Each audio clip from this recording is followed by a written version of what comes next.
The bosses of No More Heroes are a topic that I feel have been discussed to death. I've seen so many analyses, I've seen so many videos, I've seen so many takes on each of these bosses. It's no real surprise, right? Because this is a game where you're essentially going up against told from the very beginning, kill 10 guys and then you'll be number one. Like, you don't necessarily understand the context, you don't necessarily understand everything, but right from the get-go, that's kind of how the game is presented.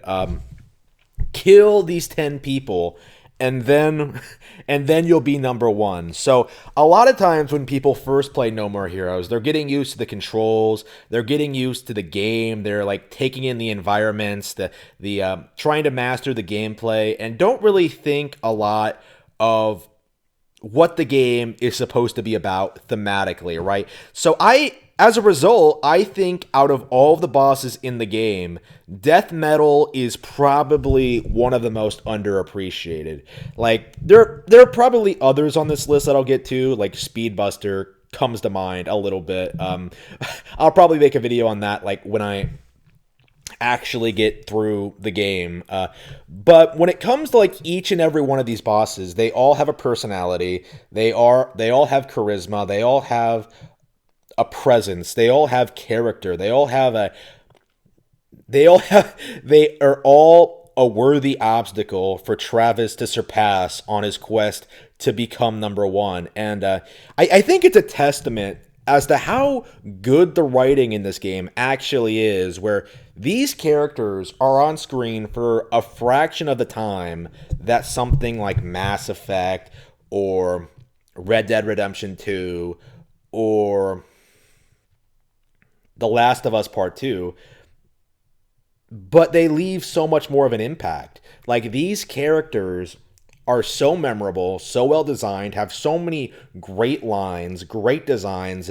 Everything about this game is basically unforgettable. It's truly one of my favorite games of all time. Highly, highly recommend anyone to check it out. I legit think I might end up playing it 3 times this year, purely on the basis of, like, I want to do all 3 difficulties. I wanna prepare myself mentally for No More Heroes 3 and speculate as to like what direction the game is going to go in. And after Travis Strikes Again, after all this, like, we need to go back to the beginning. We need to go back to the very first stage in No More Heroes 1, the boss fight against Death Metal, in which Travis, this is kind of what I was getting at, like, at the beginning of the video, because when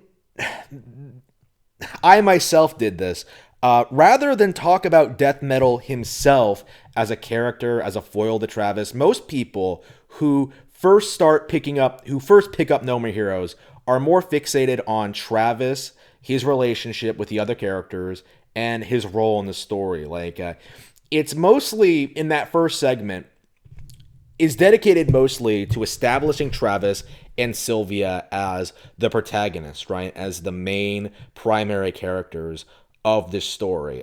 Travis, the hero, and his love interest, or desired love interest, his pursuit for pussy, you could say, his quest for conquest. I don't know. His quest to crush. I don't know how else to say this. Like, he wants to smash.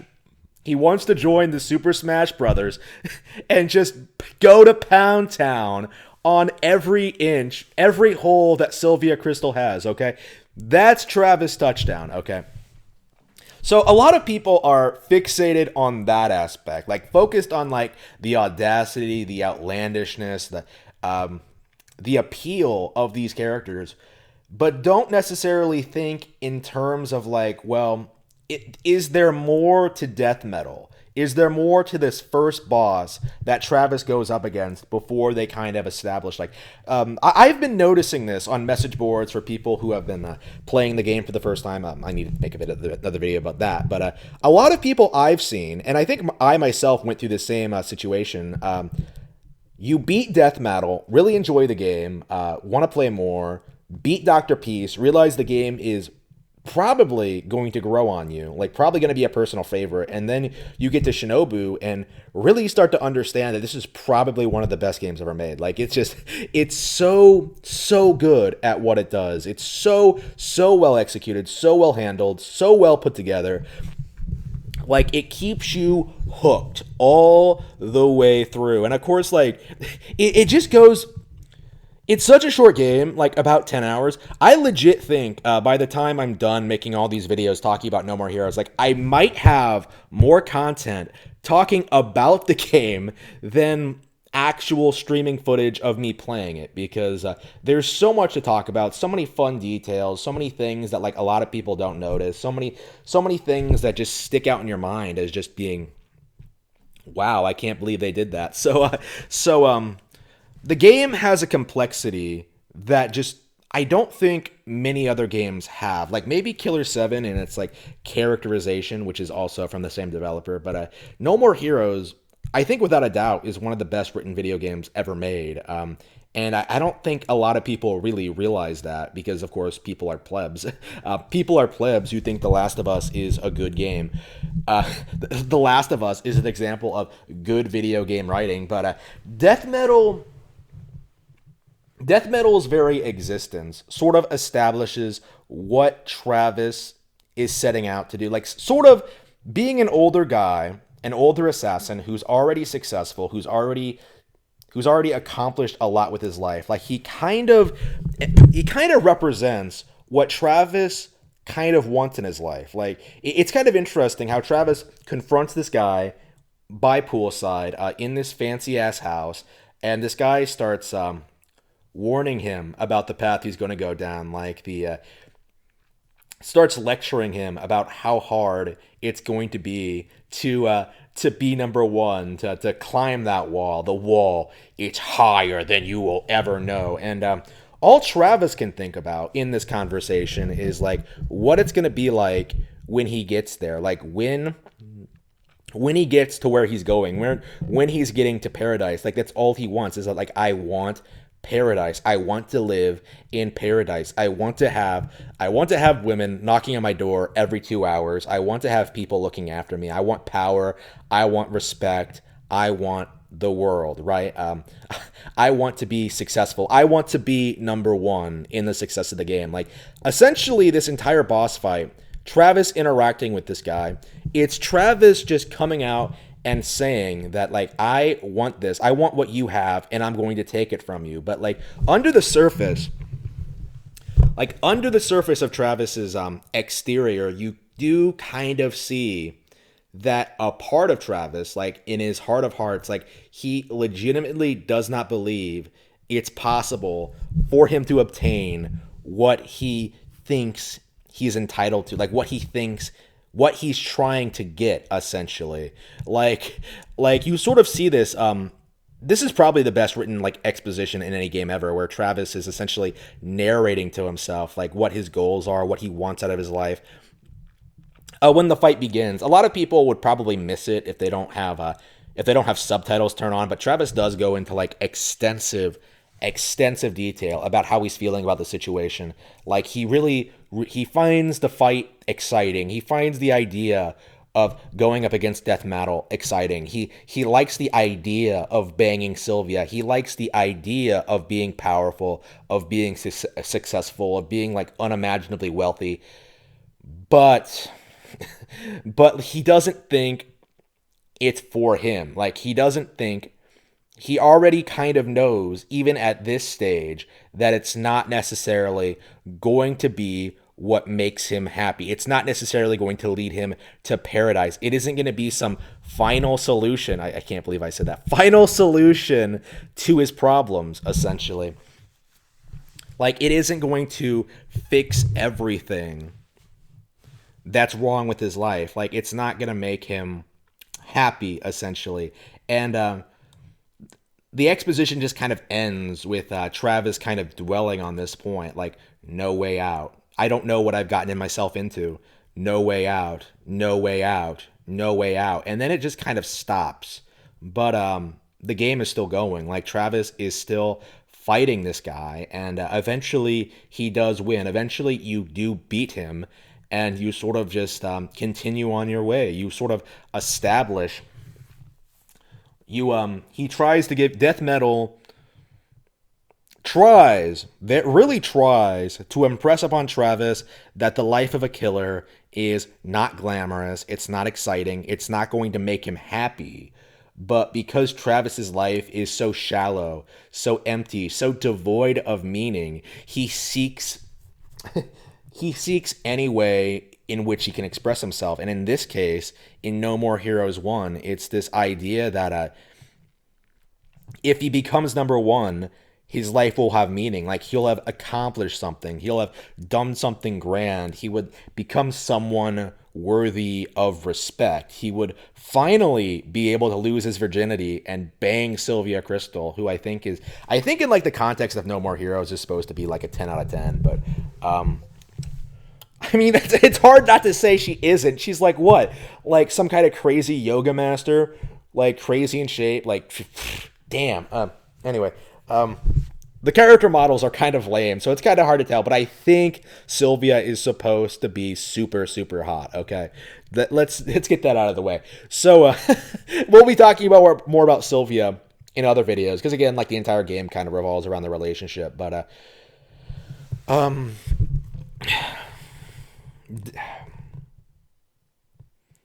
like the entire game, I think the entire themes of the game are kind of explained, kind of set up in this boss fight, right?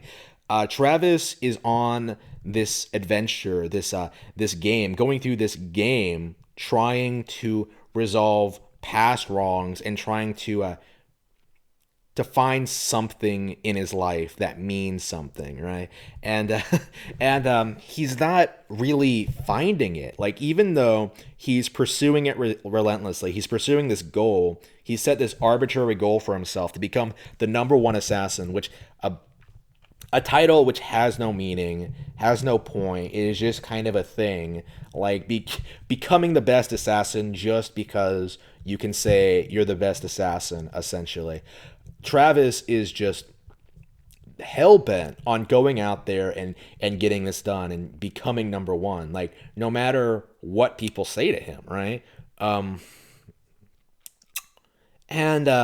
I think one of the interesting things about this game, and one of the things that makes it a truly, truly great piece of art, is that it's not exactly really clear whether or not this is a good thing. Like, are Travis's problems relatable? Do you see yourself in? Do you see yourself in him? Do you find yourself in the same position, or do you think he's ridiculous? Do you think he's like desperate, so desperate for sex, he's willing to do anything, like even kill like legit, like probably hundreds of people throughout his rampage through Stand and Destroy? Like, that's what makes it great, I think. Like, there's so much ambiguity here. Like, I have noticed as I've gotten older that like my views on the character and the game itself have like radically changed, right? Like, I think there was a point where like I fixated a lot on the need to get money in this game, right? The need to get money to progress.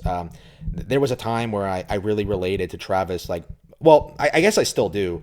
Again, which is what makes this a great character. Like, really embraced Travis's tendency towards geeky or obscure media, right? Living a lot through media while still like living the life he wanted to live, a really good life outside of that, right? Like trying to make something of himself, trying to be something more, trying to like find something more in his life to live for, right? Pursuing a goal of being number one, right? Like being number one for the sake of being number one is something that I think is really relatable to a lot of people who have been involved in competitive things. It's There's so much here that you can just sort of interpret in any way you like. And even with the sequels, I find that like nothing has really, not a whole lot has been retconned or changed. Like the one thing that kind of gets me is like the whole UAA thing, and like in this game it's kind of exposed as well. Maybe we'll not get into that, but there are like certain aspects, certain like specific plot details that are kind of like brushed aside in favor of new ones. but like they don't really detract from the overall experience at all. They don't really hinder this game's success and what it managed to accomplish. Like one of the most engaging, unique video games I think I've ever played, like in my entire life. Like this is legit, probably a top 10 game for me. Like one or two. Like I keep going back and forth whether I like this game more than Yoshi's Island, and I think I do. I don't know. Like every time I play both, it's like, do I like this more than that? It just, I have no idea. I would say, I think at the moment I do like No More Heroes more, but that might just because I'm so stoked for No More Heroes 3. We'll have to see how that turns out. So yeah, Death Metal.